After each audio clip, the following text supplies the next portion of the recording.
This episode, I show you how to fix damaged terrain.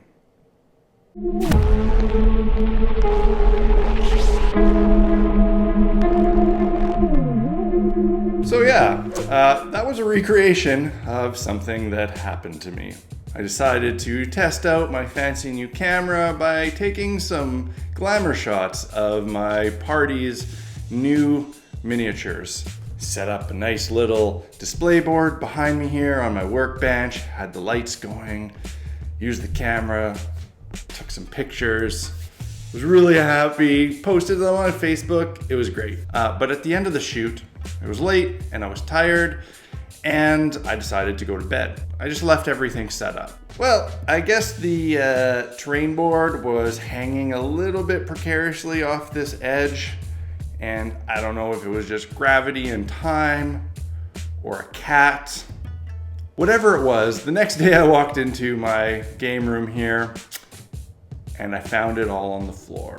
So I did what any sensible terrain builder would do. I panicked. I quickly picked up all the pieces, and luckily the new miniatures I had just finished painting for my group were all fine. Unfortunately, the chapel from a previous episode took a bit of battle damage. Some of these spikes had bent, but luckily none had, been ripped right out, so they could just be pushed back into place.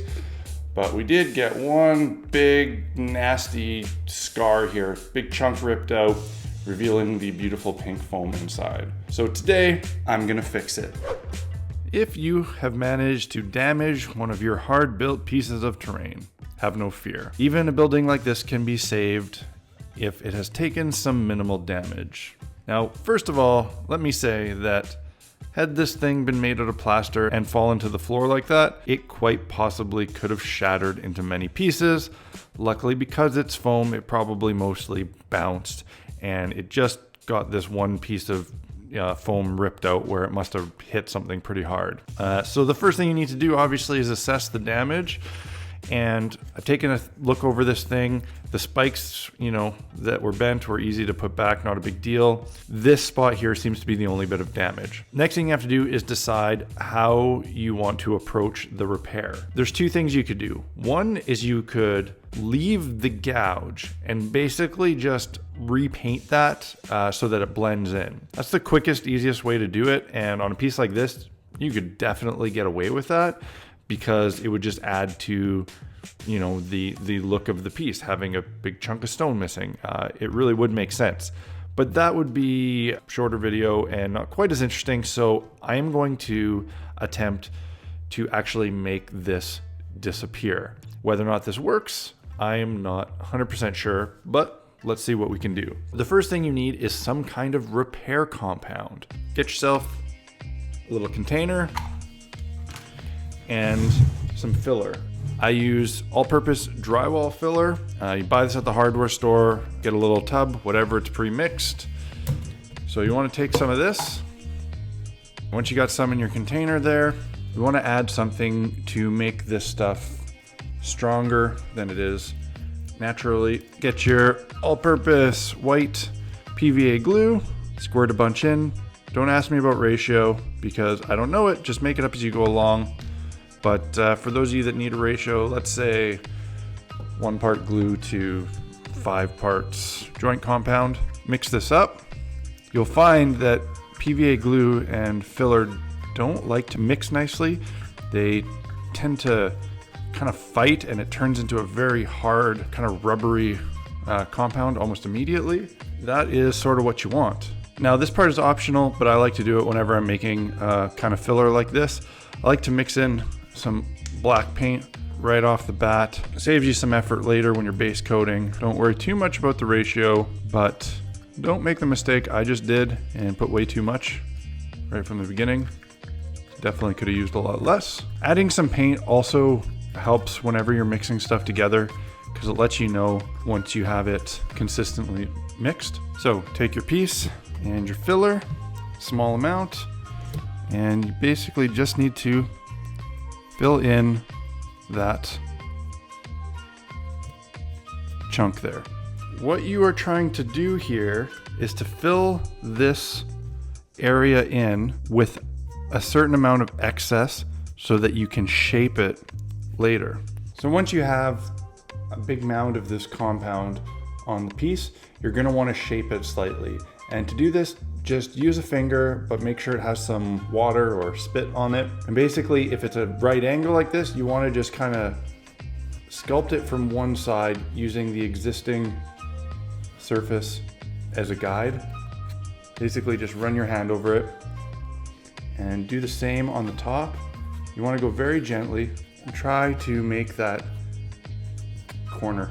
Each time you do it from one side, it's going to want to push that edge bulging over the other side, and you just kind of have to carefully go back and forth between the two sides until you get what you want. You might find that you get a bit of buildup or bumps in the corners, so just take a wet brush and kind of work the compound smooth so you don't have any ugly lumps. Same thing on the front. And already, even with just the filler and no paint, this bit of damage is starting to disappear. And this is the nice thing about mixing the black paint into the compound. Everything that spreads out in excess isn't like a big ugly white streak. Now that this patch has dried, it already looks pretty darn good. I could probably get away with just leaving it as is, but it's still visible if you really look. This patch compound that I put over, has kind of spread out across a large area here, and I could touch up all of the paint, but I think I want to try to reduce this patch back down to only the spot that was damaged, so I have to do less touch-up paint. What I'm going to do is I'm just going to take a wet brush and try to wipe away some of the excess that's just on the flat sections, really thin. Use a bit of toilet paper to dry it off. And I think that it's working. It's a little bit tough to tell because it might just be making it look wet. But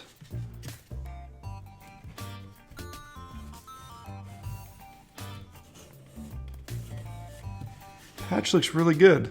I can barely tell where it even is, but it's right here. I mean, really, I could totally just leave it. I don't think it needs much else. Just to try to get it 100%, I'm gonna do a bit of a light gray dry brushing just to get it a little bit more similar to the rest of the stone. Because this thing has had so many washes on it during the build, it's a little tough to say what shade of gray to use. But I'm going to take a bit of this gray, just a really, really small amount. This gray might actually be too dark, but I don't want to put something too bright on first.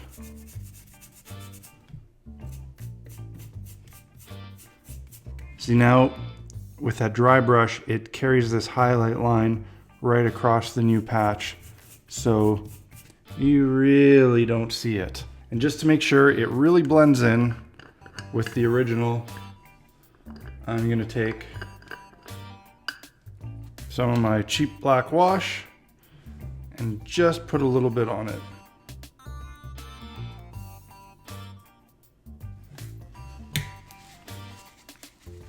And I'm gonna soak up some of this excess here that's run down.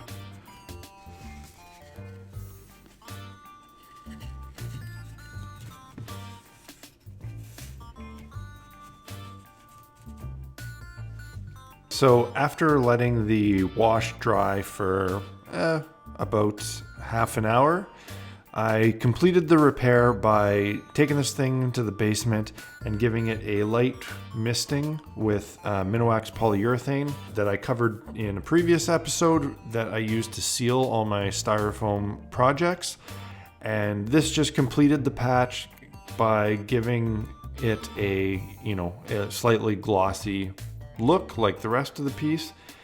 And while It's not 100%. If you look closely and know that it's there, you can see that it looks slightly different. But even on a close inspection, I don't think it looks like a patch. And for anybody who didn't know or wasn't looking, I would say that this patch is 100% blended. I am going to call this repair a success. Now, how well it would work on a much larger repair, I'm unsure, and I hope I never have to find out. So if you ever end up with any of your terrain that has some unsightly battle scars, hopefully this repair method could save the day. Alright guys, I hope you found this video useful. If you did, hit that like button and drop me a comment below. And if you built something inspired by one of my videos, go over to the Blackmagic Craft Facebook page and post a picture. If you haven't already subscribed, hit that button. And last, if you really want to help this channel grow, the best way you can do that is by supporting Blackmagic Craft on Patreon. All the funding goes directly towards new video equipment and software so that I can bring you better content and give it to you more often. I'll see you again next time. Peace.